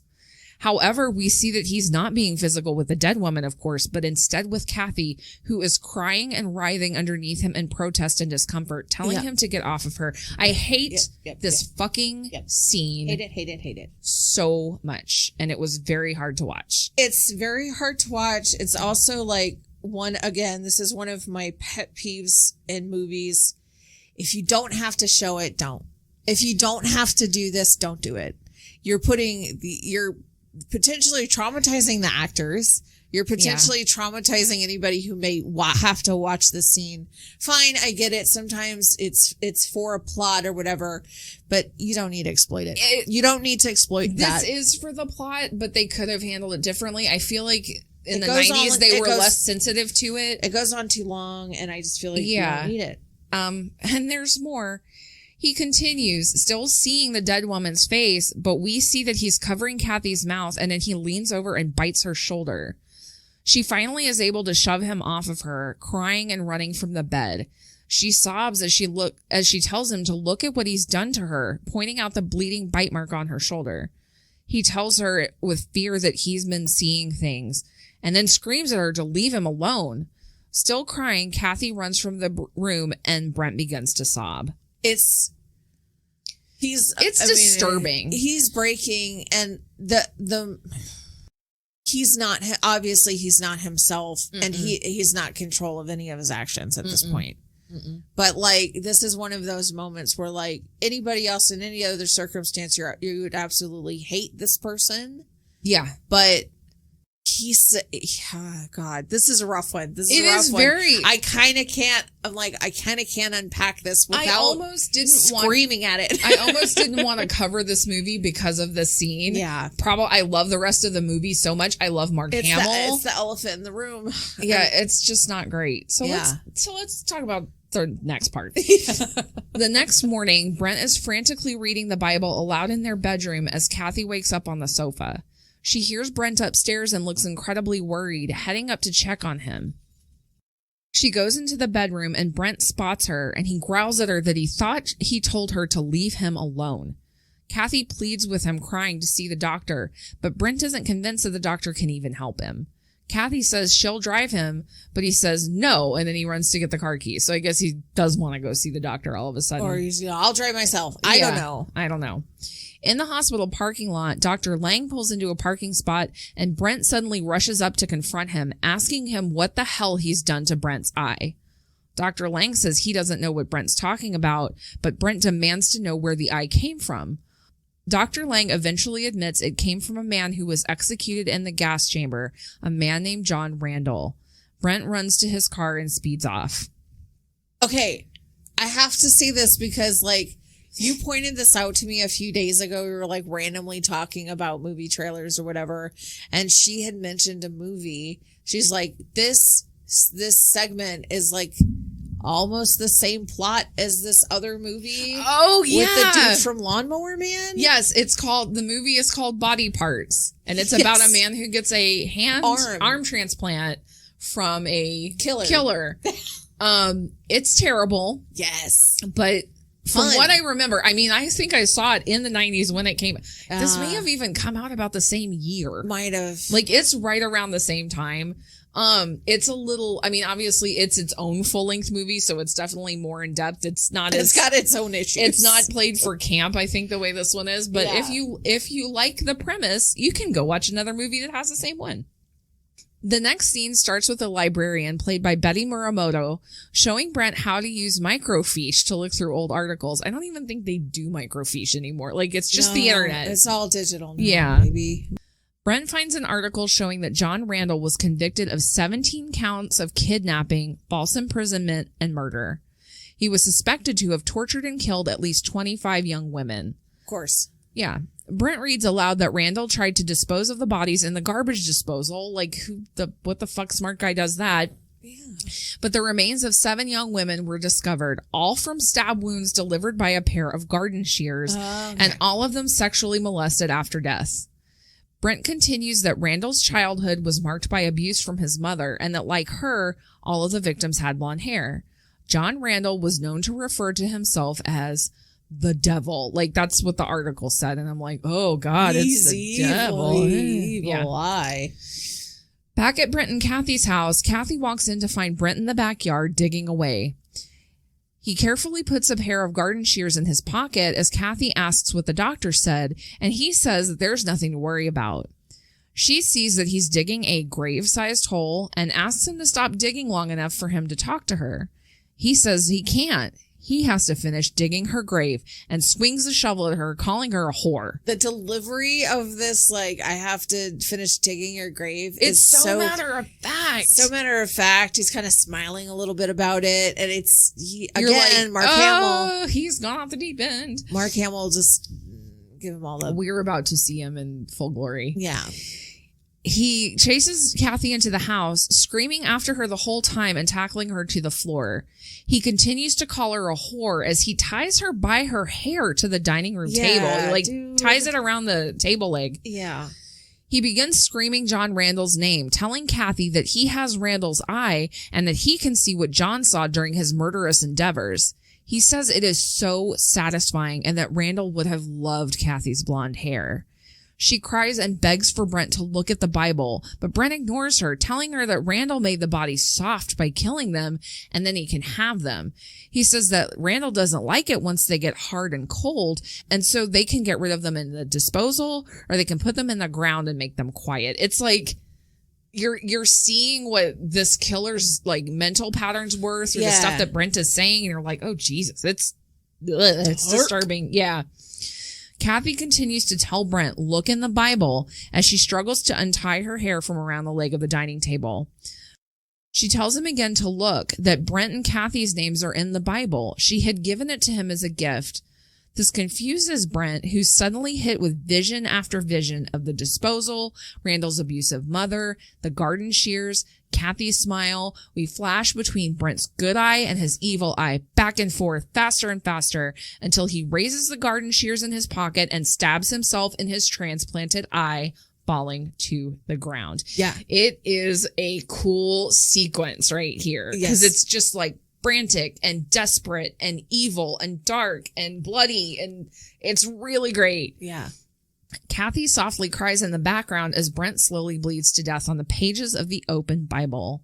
A close-up shot shows the passage of Matthew 18:9, which reads, "And if thine eye offend thee, pluck it out and cast it from thee. It is better for thee to enter into life with one eye rather than having two eyes to be cast into hellfire."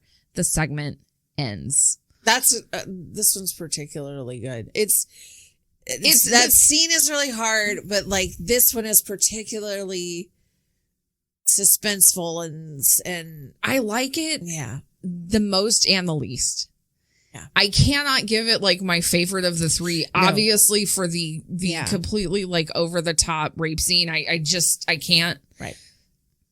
But Mark Hamill's acting here is spectacular for a movie of this caliber. Right. He really leans into it. Yes. He gives it his everything. Yeah. Like we talked about earlier, you kind of, to me, you see his acting chops more here than you ever did in any of the Star Wars movies he was in, because there's a deeper level of pain, anger, hurt, aggression. This is where I kind of was like, oh, okay, so that's why they cast him as Joker in Batman the animated series. Like, he's got some crazy in him, and he's fantastic. Also, as a human being, Mark Hamill is the shit. I love him. I'm not even like, I like Star Wars fine. I'm not like a huge fan or anything, but I am a Mark Hamill fan for real. He is such a doll. Yeah. And he's, top of the list of humans being bros. And also, like, I mean, he was my Joker before I even knew he did the voice of the Joker. Oh, really? Because, I grew up, I mean, at least 12, 13, 14 years old, I was watching Batman the Animated Series, and I really got into that show. I also liked Gargoyles, but anyway, Batman the Animated Series, so I remember him as the Joker, but I didn't remember it was him. It was him. I never looked it up until later, and then I was like, that was fucking Mark Hamill, oh my God. Yeah. And it made me love him more because he plays evil so well. So much so that I would love to see him as like the major antagonist in like a horror thriller or something. Oh God, yeah, he would be so good. He was good in this. I mean, I really enjoyed it. So overall, what did you think of Body Bags? No. Oh, of this segment. Of this segment, like I said, I loved it for Mark Hamill. I loved it for the makeup was fantastic throughout this one. It was more subtle because it was more like medical. Yeah. It wasn't like to typical horror, gore, and blood gags. It was it was more practical effects for like medical procedures and injuries, bodily injuries. So I loved it for that because I love the subtle but I'm with you. Yeah. The assault could have been played a little bit differently. It could have been shot a little bit differently. And I mean, it is we're in a graphic. different, like you see Mark Hamill's like bare ass in between her leg. Like it's graphic. Very graphic. Yeah. There's kind of, like I said, that scene alone almost made me not cover it. It's traumatizing to watch. I can only imagine what it was like to film. And when I watch movies or shows like that, I cannot take myself out of. It's one of the reasons I don't like sex scenes, because I can't take myself out of the like, oh my God, those actors must have been so uncomfortable right here. Because I'm like, you're surrounded by like teamsters and like cameramen and lights. I don't understand how you're supposed to get through this. I mean, I could see maybe like doing a love scene that's like a serious love scene, but doing like an assault like this, the plot was fine. No bueno. The actors were great, like you said, but the plot, it loses the assault just, loses major points for that, unfortunately. So back in the morgue, the coroner sings, "I got my eye on you, baby," very tunelessly while he dances, shimmies, shakes, twists his shoulders. He turns around to show that he's wearing those cheesy eye-popping glasses and tells the audience he just couldn't resist. He says he loves stories about our national pastime, violent death. I'm like, well, that's fucking depressing, but he's also not wrong. He unzips Brent's body bag and muses that he doesn't understand why Brent was so upset about losing his eye. He could have just become an umpire. Insert knee slap here. Like God. Cheese joke after cheese joke after cheese joke. Yeah, but it's great. Suddenly, the coroner hears someone enter the room. He hops up onto a table into an empty body bag and zips it up. Two men, morgue worker number 1, played by Tom Arnold of all people, and morgue worker number 2, played by Toby Hooper. Yay! Say that they have a lot of work ahead of them for the night and that they better get started. They unzip the coroner's body bag and identify him as a John Doe. We see that there's a large wound on the coroner's stomach that we haven't noticed before, which worker number 2 identifies as the probable cause of death. And worker number 1 goes, what's your first clue? And then they both chuckle. Worker number 1 starts up a bone saw with a wicked smile, and the coroner's eyes briefly open as worker 1 starts to saw away at the coroner's chest. Worker number 2 leaves to go get them both coffee as worker number 1 begins removing organs from the coroner's chest cavity. It's obviously like Toby Hooper's character is like put off by the blood splatter that's hitting Tom Arnold in the face as he's like sawing his chest cavity open. He's like, also go get me one too. And it's just like blood splatter. Maybe Toby Hooper's also just not cool like acting, and he's like, how about I be the one to go get the coffee? Right. He retrieves a liver and says, "What the hell you been drinking, buddy? Formaldehyde?" Well, it's yes. A callback. Yes, actually. Worker number 2 returns with the coffee, and number 1 asks him to hand over the head saw. The coroner mouths "head saw," and his mouth opens in a silent scream as the camera pans up and away from his body, the worker beginning to saw into his head while he lays there on the table, chest completely flayed open. Funky 90s music begins to play and the screen fades to black. The end. Yeah. So they go from like the most heavy thing to like the most campy to be like, thing. Da, da, da, da, da, like right. So overall, sister, what did you think about body bags? I love body bags. It's like I said, it's grown on me. The more I watch it, the more I like it. And I have to say, John Carpenter said that Rick Baker actually did his makeup for this. Yes. It said he spent, I think, like 3 hours in the chair. 3 hours in the chair, he said, which was kind of torture for him because he would have to get there really early in the morning, and Rick Baker had already been up for a few hours. So he's like slamming coffee, and he said he's like super jokey and like putting stuff on his face. And like John Carpenter's like, shut like the fuck up. yucking it up. And John Carpenter's like, it's 4:30. But which I absolutely love. And this is another reason that I think I do adore movies like this, because John Carpenter obviously is a major director. And I would think, I mean, if I were in the same position, that people behind the scenes like Rick Baker and absolute legend, by the way, like let's shout out Rick Baker for being the fucking master legend that he is at makeup. Yeah, I mean, American Werewolf in London. He made the werewolf. I mean, did he? I thought it was Stan Winston that made the werewolf. Oh, American Werewolf in London was Rick Baker. Oh man, and Thriller. I knew about Thriller. Yeah. And so, I mean, the fact that he is, yes, such a legend in his own right. He's too many things to mention, but I like the idea that a makeup artist can like fuck with a director a little bit. Like that just gives me a little bit of a chuckle, because directors are so used to calling the shots. Right. And being in the, you're my makeup chair now, bitch. Like I'm going to stretch your skin and the makeup on the coroner is good because it still looks like they didn't go with Crypt Keeper direction with the makeup. Like they didn't make him look skeletal. They didn't make him look like a zombie or anything. That's what like I was going to say. He said Rick Baker was going for like a Lon Chaney Phantom of the Opera. It looks really good, and it works with his facial structure. Yeah, and if you've seen pictures of Lon Chaney as Phantom of the Opera, it's got like that same sort of long in the tooth sort of thing. Mm-hmm, the deep sunken in eyes. Those teeth were raunchy. Yeah. One more thing about the script, and then I'll sort of get into my opinions. But I mean, I've pretty much said what I'm going to say. I like it. John Carpenter said in an interview with Shout Factory in 2014 that he originally was given the script by his wife, Sandy King, who is a producer. Mm-hmm. She said the writers badgered her for a while to get John to look at it. And she said that seeing John as the part of the coroner really stuck with her. So she urged Carpenter to do it. He said he detests anthologies, but he thought for a TV show it might be okay.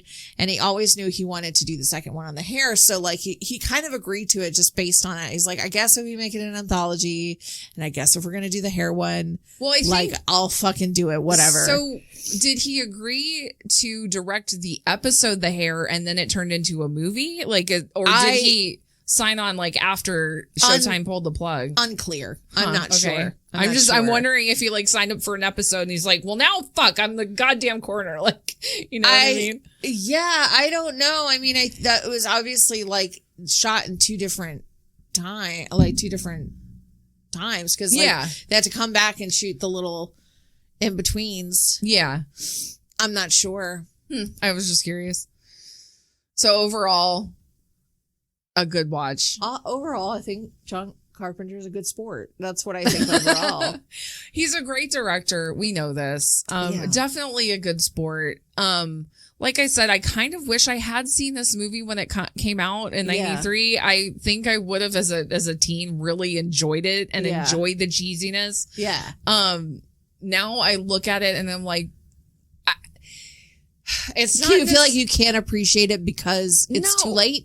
No, that's the thing. It's like I'm not nostalgic for the movie because I hadn't seen it before, but I'm nostalgic for the time that it came out, which therefore makes me kind of like have a soft spot in my heart for it, even though it's something I hadn't seen. And I'm nostalgic for everyone in it. Oh my God. Look, like I said, if I would have seen this when it came out, I would have been like, oh, cool. Like a bunch of dudes are in it and whatever. Revenge of the Nerds guy. Right. I would have recognized him. I would have recognized Tom Arnold. Yeah. And maybe Stacy Keach, but probably not. But like now I'm like, oh my God, Wes Craven, Sam Raimi, David Naughton, just Nicotero. Everyone. And so it is worth watching again. If you've never seen this movie and you are a horror fan, it like you said, it like it tickles the little happy part in a horror fan's heart. Yeah. As a like piece of film, I mean, whatever. No. As a piece of entertainment, it's fun. Yeah. It's just fun. No, it's not Tales from the Crypt. It's not. It wouldn't have been if they would have made it into a show. But it's a nice little time capsule of the effects at the time, of who was popular at the time. What they thought about women. Well, I don't want to get into what I mean, shit, that's still in film today and it's 2022. Like, what the hell are you going to do? So, Amy, how many days are you going to rent this movie for? Oof. I'm going to give it like a 7.5. Really? That high, huh? Yeah. I say that, but actually it's probably not that far off from my rating. 7.5, I mean, just on the nostalgia kit, just on the nostalgia alone, and because, oh my God, all the people. Oh my God, all the people. The quality of the effects, too. Quality of the effects was amazing. It got a higher rating because of the effects. It got a higher rating because Nicotero and Rick Baker and everything. Like, it got a higher rating for me because I know who was involved in the making of it. I can't possibly rate it any higher because there's too many things, too many glaring things that I can't unsee. Yeah. And also it's an anthology, any type of like anthology series / like creep show or, Twilight Zone, the movie. I'm automatically gonna give him a lower rating because I'm like, just make a movie with like one story. Like, why do you have to have 3? See, I'm kind of the opposite. I actually really enjoy anthology movies. I don't know if that's because of my attention span. I don't know. Or what maybe it's because like it just anthology movies were the original like binge watching. Like, it kind of felt like you were binge watching episodes of something. Well, I feel like just when I'm getting sucked into a story, we're on to the next story, and I'm like, shit's left unsaid, shit's left undone, questions are left unanswered. See, I don't know. I feel very differently than you. That's interesting because like when I watch a short horror movie, because like there's a lot of like horror shorts that I'll go watch on YouTube. Alter. Like on the Alter, shout out to the Alter channel. Crypt TV. Crypt TV is a little more campy. Alter is like kind of collection of stuff from all over the place. But shout out to both those channels on YouTube. They don't sponsor us, but they're definitely nice bite-sized forms of horror entertainment if that's what you're in the mood for. I like short form horror. I think I can't say more, but I like it because so much is left suggested, and because of that, I feel like shorts are less likely to treat their audience like they're dumb. Like, I understand they're less that. likely to treat the audience like, oh, you guys need everything explained to you. So they can do a lot with suggestion or assumption from the audience. I agree with you there. But we're talking about a movie that like literally pushed a woman's implants like against a No, I mean, this is not Oh no, I'm not saying they did it for smart reasons. Cannes Film Festival material. No, I'm just saying that like I can appreciate short form horror. Yes, I agree. That was my point. I also can appreciate it. But yes, a dead woman smacking her implants against the top of a morgue drawer. Like, I mean, where do you go from there? Nowhere but up. And those babies were very up. For me, I think this is tough.